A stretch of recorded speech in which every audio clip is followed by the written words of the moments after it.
Before anyone can truly surrender, there must be a clear understanding of who it is they are surrendering to. Because surrender without understanding can feel like loss, like giving something up into emptiness. But that is not what this is. You are not surrendering to a distant force or to a cold command.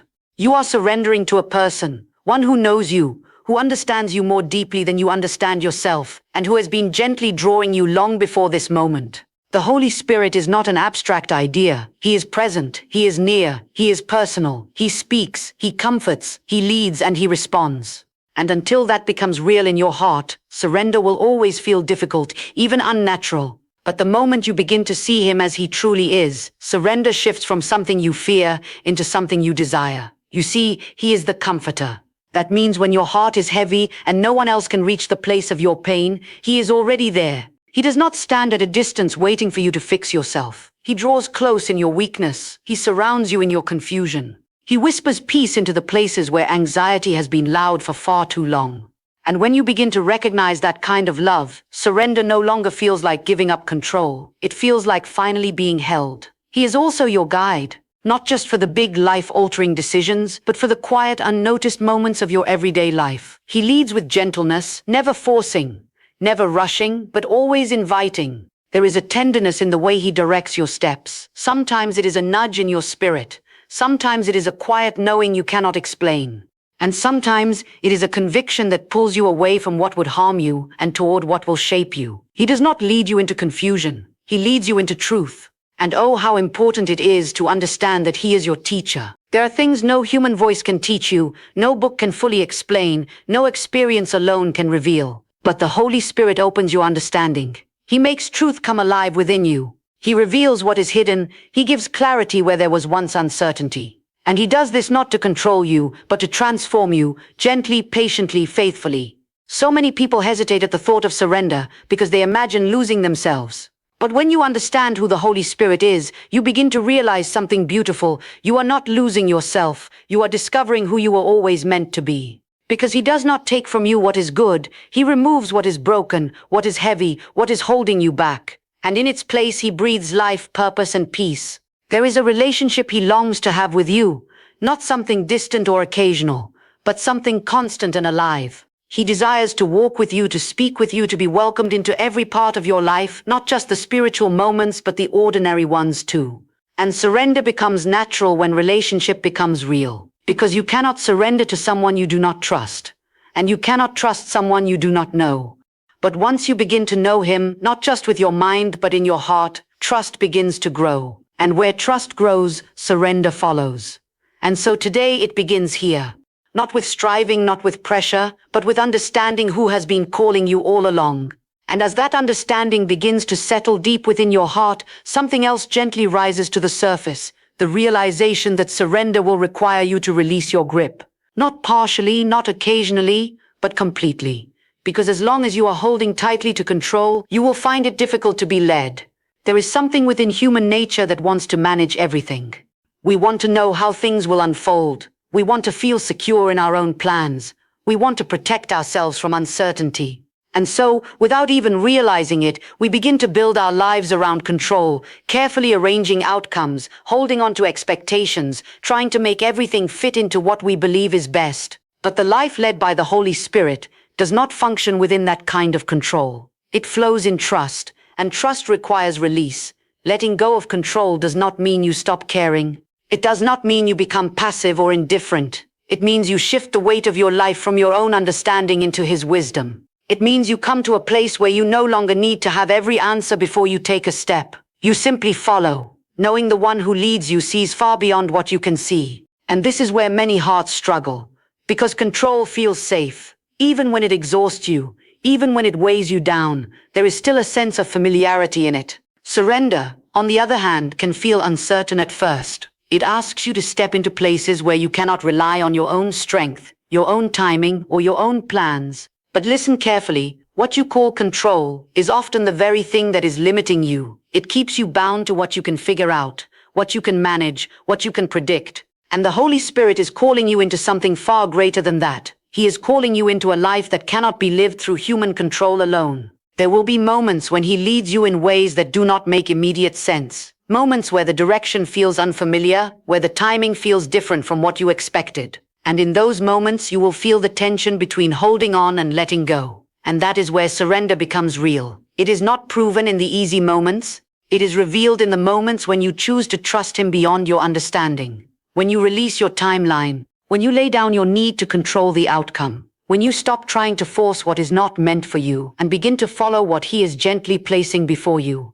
You see, control says, I must make this happen. But surrender says, I trust you to lead me. Control says, I need to know what comes next. But surrender says, I know the one who holds what comes next. And there is such freedom waiting on the other side of that release. A freedom that lifts the burden you were never meant to carry. Because you were never created to hold your life together by your own strength. You were created to be led. When you let go of control, you are not stepping into chaos. You are stepping into divine order. You are allowing the Holy Spirit to arrange what you could never arrange on your own. To open doors you could not force open. To close paths that would have led you into harm. To guide you with a precision that only he possesses. And yes, it will require trust. Deep trust. The kind that is built not in a moment, but over time, as you begin to see his faithfulness again and again. So do not be afraid of releasing your grip.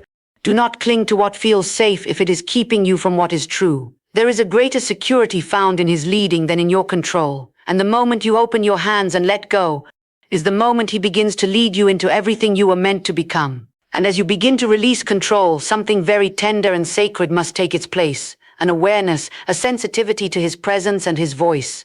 Because surrender is not simply letting go.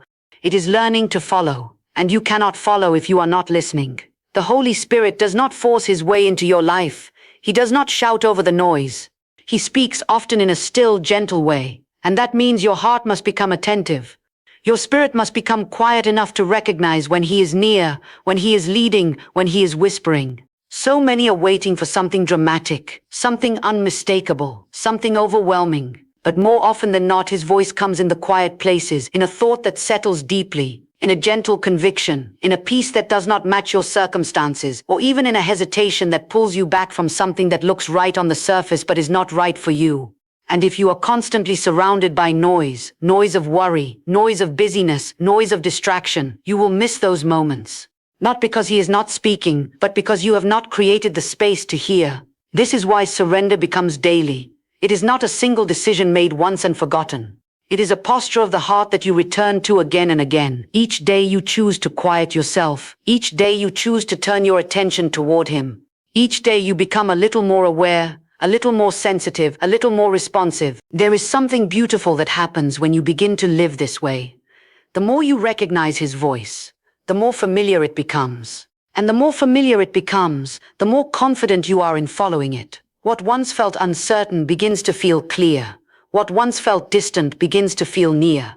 But understand this. Sensitivity grows through obedience. It is not enough to hear. You must respond, even in the smallest things. When you feel that gentle nudge to pause, to pray, to step away, to speak, or even to remain silent, those moments matter more than you realize. Because every time you respond, you are strengthening that connection. You are training your heart to recognize him more clearly. You are aligning your life more deeply with his leading. And sometimes the instruction will seem small, almost insignificant. But nothing he speaks is without purpose. The smallest act of obedience can open the door to something far greater. And the smallest act of resistance can dull your sensitivity. That is why you must guard your heart carefully. Guard what you allow to fill your mind. Guard the pace of your life. Because a hurried heart struggles to listen. A distracted spirit struggles to discern. You must learn to treasure his presence more than your own activity. There will be times when you are unsure. Times when you question whether it is truly his voice. And in those moments, do not rush. Stay close. Remain still. Because the Holy Spirit does not lead you into confusion. He brings clarity, and he does so with peace. And over time you will begin to notice something remarkable. You will sense his leading not just in moments of stillness, but in the movement of your everyday life, in your decisions, in your conversations, in your reactions. He becomes not a distant guide you consult occasionally, but a constant presence you walk with continually. This is what surrender begins to look like in its truest form, not just a life given to him, but a life lived with him. And when your heart becomes sensitive to his voice, when your spirit learns to recognize his gentle leading, you will no longer feel lost in the uncertainty of life, because you will know He is always speaking, and you are finally listening. And as your heart becomes more sensitive, as you begin to recognize that gentle voice with greater clarity, there comes a moment where listening is no longer enough. Because the true measure of surrender is not found in what you hear, but in how you respond. The Holy Spirit may whisper, he may nudge, he may draw your attention in a certain direction, but he will not force your obedience. That choice remains yours. And it is in that choice, often in the smallest and quietest moments, that surrender is either strengthened or weakened. There is a tendency within us to delay, to hear and yet hesitate, to feel the prompting, but wait for a more convenient time. We tell ourselves we will respond later, when we understand more, when we feel more prepared, when the circumstances seem more favorable. But delayed obedience is not surrender, it is negotiation. And the life led by the Spirit is not built on negotiation, it is built on trust. When he speaks, there is purpose in the timing. Not just in what he is asking, but in when he is asking it. And when you delay, you step out of that moment of alignment. You begin to rely again on your own reasoning, your own comfort, your own conditions. But immediate obedience, there is something powerful in it. It may not always feel dramatic. In fact, many times it will feel very simple. A quiet step, a small decision, a response that no one else may even notice. But in the Spirit it carries great weight. Because every time you obey without delay, you are declaring, I trust you more than I trust myself. There will be times when what he asks of you stretches you, when it moves you beyond what feels safe or familiar. He may lead you to let go of something you have held on to for far too long. He may prompt you to step into something you feel unprepared for. He may ask you to forgive when your heart resists, to remain silent when you want to speak, or to speak when you would rather stay silent. And in those moments you will feel the tension, the pull between your natural response and his leading. That is where surrender becomes real. Because obedience is not proven when it is easy. It is revealed when it costs you something. When it requires you to lay down your pride, your fear, your comfort. When it asks you to move forward without having every detail explained. But understand this, he never asks without purpose. There is always something he is forming within you. Something he is protecting you from, or something he is preparing you for. And when you obey, even without full understanding, you are stepping into that purpose. The more you respond immediately, the more your heart aligns with his. The hesitation begins to fade. The struggle begins to lessen. And obedience becomes not a burden, but a natural expression of your relationship with him. And there is also a deepening of trust that takes place. Not only your trust in him, but his trust in you. Because when you show that you are willing to respond, willing to follow, willing to move when he speaks, you become someone he can lead more deeply, more clearly, more consistently. But if you continually resist, continually delay, continually choose your own way, that sensitivity you once had begins to dull. Not because he has stopped speaking, but because you have stopped responding. So do not ignore the small promptings. Do not dismiss the quiet convictions. Do not wait for something louder, something clearer, something easier. What he is asking of you now matters. And the beauty of immediate obedience is this. It keeps you in step with him. Not ahead, trying to figure things out on your own. Not behind, struggling to catch up, but right there in rhythm with his leading. And that is where peace is found. That is where clarity remains. That is where your life begins to flow. Not by effort alone, but by guidance that is steady and sure. So when he speaks, do not hesitate. Because the moment you respond is the moment surrender becomes alive within you. And as you continue to walk in that place of obedience, responding to his voice and yielding to his leading, you will begin to encounter something deeper, something that touches the very core of who you are. Because there comes a point in surrender where it is no longer just about what you do, but about what within you must be laid down. There is a self within each of us that resists being led. A self that desires recognition, control, comfort, and its own way. It is subtle at times, almost hidden beneath good intentions, but it is there. And as long as it remains at the center, complete surrender will always feel out of reach. The Holy Spirit does not simply guide your steps. He transforms your nature, and transformation requires that the old way of being is released, not refined, not adjusted, but surrendered. This is what it means to die to self. It is not a physical act, but a spiritual yielding, a willingness to say, not my will, but yours. Even when your emotions pull in another direction, even when your thoughts argue for something else, even when your desires feel strong and justified. Dying to self is not about losing your identity, it is about releasing a false one so that your true identity can emerge. Because the self that resists him is not who you were created to be. It is shaped by fear, by pride, by past wounds, by habits that no longer serve the life he is calling you into. And the Holy Spirit, in his gentleness, begins to reveal these things to you, not all at once, not in a way that overwhelms you, but little by little, he brings awareness. He shows you the areas where your reactions are driven by pride instead of humility, where your decisions are shaped by fear instead of trust, where your words are influenced by ego instead of love. And in those moments you are given a choice. You can defend those parts of yourself, justify them, hold on to them because they feel familiar, or you can lay them down. That laying down, that is where surrender deepens. It is not always easy. In fact, there will be moments when it feels like a struggle within, because the self does not yield quietly. It resists, it argues, it tries to convince you that holding on is better than letting go. But every time you choose to release it, every time you say no to that old nature and yes to his leading, something within you begins to shift. The grip of pride loosens. The weight of fear begins to lift. The need to prove yourself starts to fade.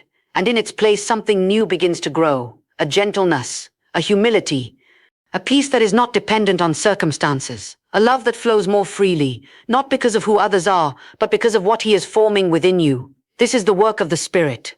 And it is not about perfection. It is about surrender. It is about a heart that is willing, even when it is being stretched, even when it is being refined. There will be moments when you fall short, moments when the old self rises again. But even then, surrender is still available. You return, you yield again, you allow him to continue the work. Because he is patient. He is not rushing the process. He is not condemning you in your weakness. He is shaping you with care, with intention, with love that does not give up. And over time you will begin to notice that the things that once controlled you no longer have the same hold. The reactions that once came so quickly begin to slow.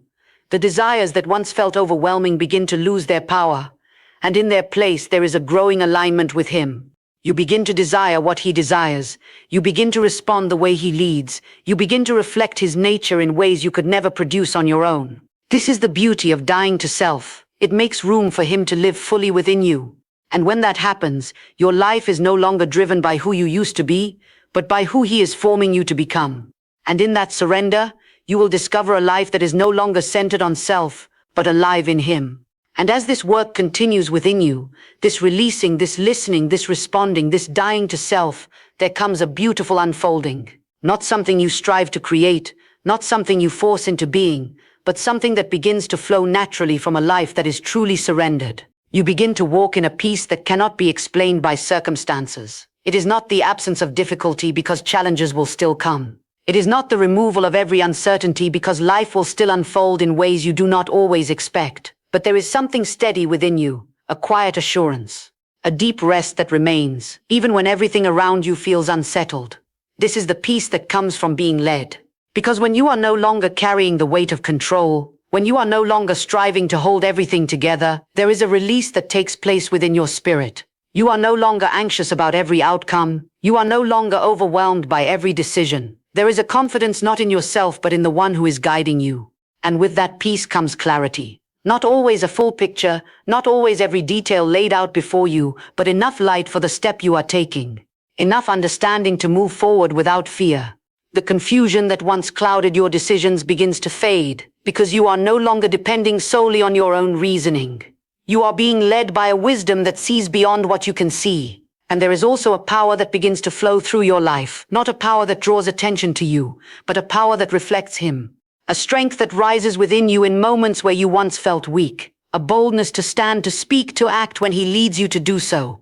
And yet it is balanced with a humility that keeps you grounded. Because you know this is not something you have produced, it is something you have received. You begin to notice that your life carries a different rhythm. You are not rushing as you once did. You are not reacting as quickly, not striving as hard. There is a steadiness, a sense of being guided rather than driven. And even in moments of decision, there is less pressure because you have learned to lean, to listen, to trust. And perhaps one of the most beautiful parts of this surrendered life is the sense of purpose that begins to emerge. Not a purpose you have to chase or define for yourself, but one that unfolds as you follow. You begin to see that each step, each moment of obedience, each quiet yes has been leading you somewhere. That your life is not random, not scattered, but being carefully directed. And even the seasons that once felt confusing begin to make sense in a deeper way. You realize that nothing was wasted, that even the waiting, even the stretching, even the moments of surrender that felt difficult were shaping you, preparing you, aligning you. There is a fulfillment that comes not from achieving everything you once thought you needed, but from knowing you are exactly where you are meant to be, doing what you are meant to do, led by the one who knows you completely. And this does not mean the journey becomes effortless. There will still be moments that require trust. There will still be steps that stretch you. But the difference now is this. You are not walking alone, and you are not walking uncertainly. You are walking with him. And that changes everything. Because when your life is truly surrendered, it becomes a vessel. A life through which his peace flows, his love is revealed, his power is expressed. Not perfectly, not without growth, but genuinely and consistently. And others will begin to see it. Not because you are trying to show it, but because it cannot be hidden. There is something different, something steady, something real, and it all comes back to that place of surrender. Not a one-time decision, but a continual yielding, a daily choice to trust, to listen, to obey, to release, and to allow him to lead. And as you remain in that place, you will find that your life is no longer something you are trying to build on your own, but something he is faithfully unfolding, step by step, in a way far greater than you could have ever imagined.